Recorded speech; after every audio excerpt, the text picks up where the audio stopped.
राजकारणात giant killer ही term सर्वांना अवगत आहे। एखादा दिग्गज नेता असतो आणि त्याला एखाद्या नवख्या नेत्याकडून पराभवाला सामोरं जावं लागतं। त्यावेळी त्या नवख्या नेत्यांसाठी जायंट किलर ही टर्म वापरली जाते। मात्र असं असलं तरी या नवख्या नेत्याचा देखील राजकारणाशी काही ना काही संबंध असतोच। हा नेता कोणत्या ना कोणत्या कारणावरून राजकारणात सक्रिय असतोच। मात्र यंदाच्या विधानसभा निवडणुकीत असा एक नेता समोर आलाय ज्याचा ना राजकारणाशी काही संबंध होता ना तो एखाद्या प्रस्थापित घराण्याचा होता। हा नेता फक्त एक साधा शिक्षक म्हणून काम करायचा।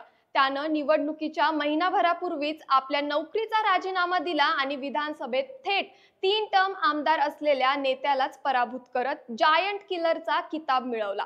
या नेत्याचं नाव आहे प्रवीण स्वामी आणि हे घडलंय धाराशिव जिल्ह्यातल्या उमरगा मतदारसंघात।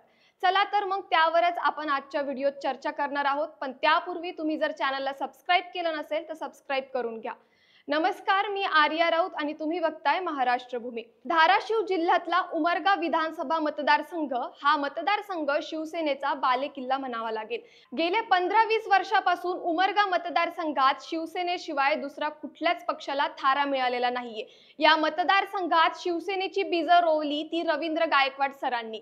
1995 साली पहिल्यांदा रवींद्र गायकवाडांनी या मतदारसंघात शिवसेनेचा भगवा फडकवला होता।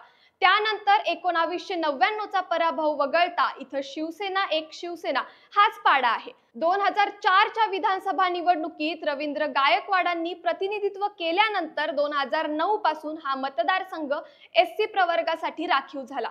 त्यावेळी रवींद्र गायकवाडांनी आपल्याच शाळेवर क्लर्क म्हणून काम करणाऱ्या ज्ञानराज चौगुलेंना इथून निवडणुकीच्या मैदानात उतरवलं आणि जिंकवून देखील आणलं। त्यानंतर 2014 आणि 19 या दोन्ही विधानसभा निवडणुकीमध्ये चौगुलेंनी बाजी मारली। आता 2019 मध्ये चौगुलेंचं 25,590 मतांचं मताधिक्य हे उमरगा मतदारसंघामध्ये त्यांचं आणि रवींद्र गायकवाडांचं वर्चस्व किती आहे हे सांगण्यासाठी पुरेसं ठरतं। ज्यावेळी शिवसेनेत बंड झाला त्या एकनाथ शिंदे यांच्यासोबत गुवाहाटीला जाणाऱ्या आमदारांमध्ये आघाडीवर ज्ञानराज चौगुले देखील होते। पण त्यांचे राजकीय गुरु असलेले रवींद्र गायकवाड हे त्यावेळी मूळ शिवसेनेत म्हणजेच ठाकरे गटातच राहिले।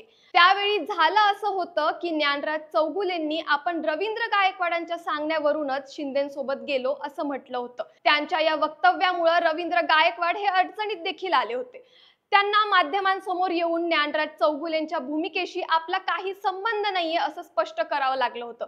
आता ही वेगळी गोष्ट आहे की त्यानंतरच्या काळात रवींद्र गायकवाडांनीच शिंदे गटात प्रवेश केला। आता मधला काळ जर पाहिला तर ज्ञानराज चौगुले हे एकनाथ शिंदेंचे निकटवर्तीय मानले जाऊ लागले।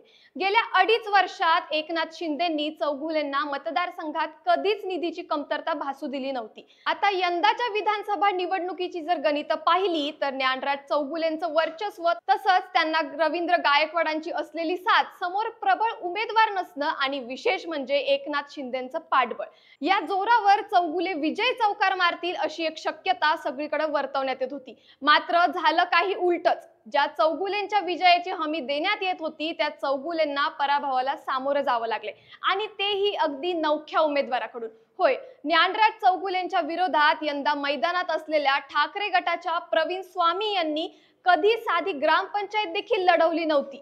प्रवीण स्वामींनी निवडणूक लागण्याच्या अगदी महिनाभरापूर्वी शिक्षकी नोकरीचा राजीनामा दिला होता।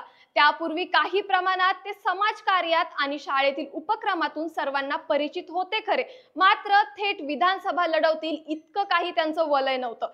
शिवाय आर्थिकदृष्ट्या देखील त्यांची बाजू कमकुवत होती। त्यांनी लोकवर्गणीतून विधानसभा निवडणूक लढवावी लागली आणि हाच लढतीचा मेन पॉइंट ठरला।